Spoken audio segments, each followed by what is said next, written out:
The big changes in the world today, the evolution from a world led by essentially one country, the United States, into a world where there will be multiple countries with a lot to say about how the world is run in the future.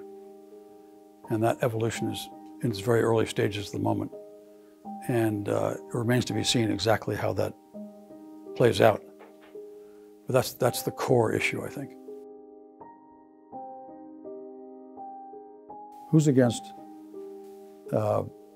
any of these initiatives? I don't think anybody is. And I think it's very admirable. And I think I'm inspired that China is thinking that way.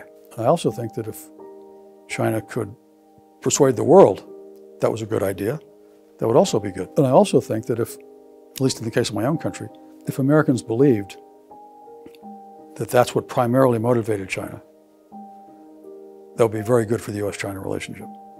Because right now, as you know, many people in my country believe China's a threat to the United States. And China's trying to somehow overtake the United States. Now, I don't happen to think that that's correct, but that is what people think. My own view is that there are many areas where the U.S. and China not only could be cooperating, but should be together leading the world. I would say any issue that's global in nature, and there are many of them, of course, climate change, pandemic, counterterrorism, nuclear proliferation, migration, etc. Any issue that's global in nature, in my opinion, should be led by the U.S. and China working together. And I think under all circumstances, that would produce a better result.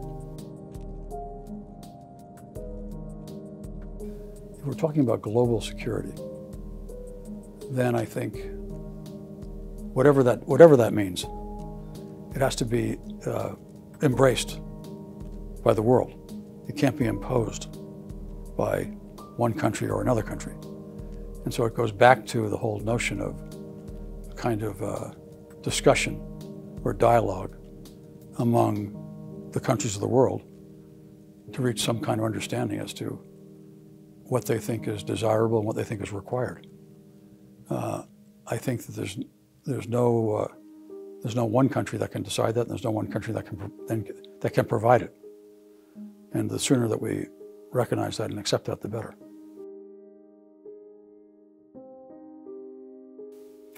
Well, I think eventually what will happen is that both countries will realize it's in their interest to be clear about all subjects. And there'll be essentially three categories of topic. There'll be things about which the U.S. and China are never going to agree. There'll be other things at the other end of the spectrum which will be relatively easy to agree. Then there'll be a whole bunch in the middle which are at neither end, and those will take a lot of work, and some will get resolved, and some will get managed. But I think the important thing is both parties should agree what goes into what category, and when we're in a certain category, how do we behave vis-a-vis one another? I think the foundational principle should be no confrontations, no wars, nothing like that. And then I think when you get beyond that point, which is a rather low barrier, then there should be an agreed upon sort of framework as to how we deal with one another. And of course, China has its framework of mutual respect, peaceful coexistence, win-win cooperation, which I think makes a lot of sense. And I think the Americans, by and large, are in agreement with that. There needs to be clarity between the two countries as to exactly how they're going to operate and which category an issue falls into. And once they're in a certain category, how do they behave vis-a-vis one another? And I think that's where we'll get to eventually. And I think that will allow the countries to manage any differences in a healthy manner.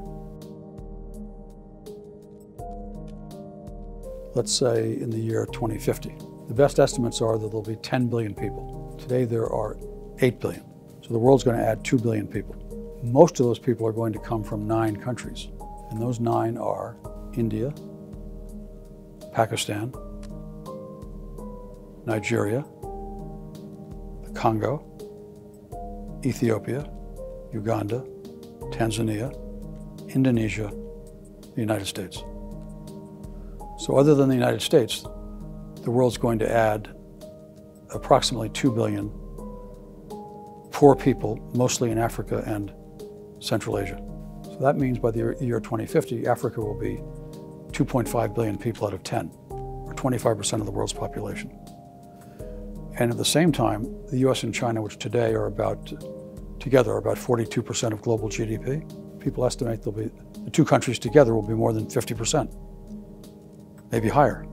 So in 2050, you'll have a higher concentration of wealth in 2 countries and many more poor people.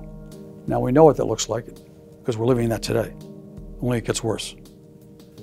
And so in that world that I just described, who thinks it's a good idea that the world's 2 most powerful, wealthiest countries should spend most of their time arguing with each other or fighting with each other? That can't make any sense. That way, the way I would look at it is human creativity, human innovation, human ambition, which is certainly in the United States and certainly in China and many other places in the world right now, moving along at a very nice pace. I think we'll see a lot of positive results coming out of that. So that there are obvious areas like technology and medical technology and others which are ripe for innovation. But I think more important than that, we're just going to see a plethora of it. I don't see any slowing down of that at all. I think it's going to speed up. I think that's going to lead to things that you and I we can't even think about right now, which will make a big difference to the lives of ordinary people in both our countries for sure, but also all over the world. Well, first of all, I think there needs to be some kind of understanding or agreement on what kind of world we are trying to create. So whether you want to pick the year 2050 or 2075 or 2100, I think there needs to be an understanding and an agreement as to where we think we're collectively heading. Until we reach that agreement, I think there'll always be a certain amount of dissonance, which I don't think is helpful. I think the world has got too many real problems that we don't need to manufacture new problems. And in particular, you touch on the developing world or the global south. There will be real issues in those countries in the time frame I'm talking about, unless something substantial is done to make life better. And that has to come from a range of other countries to make that happen. And that takes a lot of cooperation, a lot of planning, and a lot of desire. And right now, we see almost none of that. And so the way I look at it, we really can't afford to go another decade or 2 before we start to cooperate. And right now, we're heading down a path of, for my taste, much less cooperation than there really should be. There's a certain amount of genuine concern about national security certainly in the United States and in many other countries. And that I can understand, but I think that should be a very, very narrow, specific category, not a kind of blanket that's thrown over many other categories that otherwise shouldn't be caught by that.